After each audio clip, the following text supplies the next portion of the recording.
Masa pemerintahan SBY menurut Agus Harimurti mampu menjadikan Indonesia lebih disegani dunia. Yang demikian ini terjadi karena pemerintahan SBY memiliki banyak capaian yang diraih. Di antaranya menurut Agus, pada tahun 2006, Indonesia mampu melunasi hutang IMF sebelum jatuh tempo.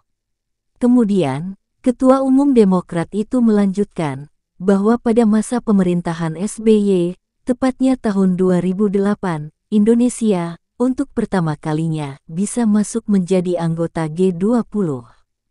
Dan pemerintahan SBY mampu membuat berjalan seiring antara demokrasi dan pertumbuhan ekonomi yang selama ini telah menjadi mitos, keduanya tidak akan pernah bisa dilakukan secara bersamaan.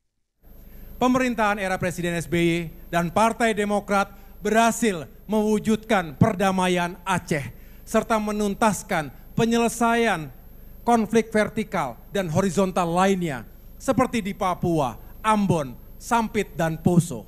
Pemerintahan Presiden SBY dan Partai Demokrat juga berhasil mengakhiri embargo militer dunia internasional, melunasi hutang IMF pada tahun 2006 sebelum jatuh tempo, serta untuk pertama kalinya Indonesia berhasil masuk menjadi anggota G20 pada tahun 2008. Ketika itu, Indonesia semakin dihormati dan disegani oleh dunia internasional. Kemudian pemerintahan Presiden SBY terbukti mampu mewujudkan pertumbuhan ekonomi 6% atau lebih di atas bangunan demokrasi yang kian matang. Tidak terjadi eksploitasi, politik identitas, dan politik fitnah yang memecah belah kita. Hukum dijalankan tidak dengan tumpul ke atas dan tajam ke bawah, atau tumpul ke kawan dan tajam ke lawan. Artinya, mitos telah dipatahkan bahwa kita tidak perlu lagi memilih antara demokrasi atau pertumbuhan ekonomi.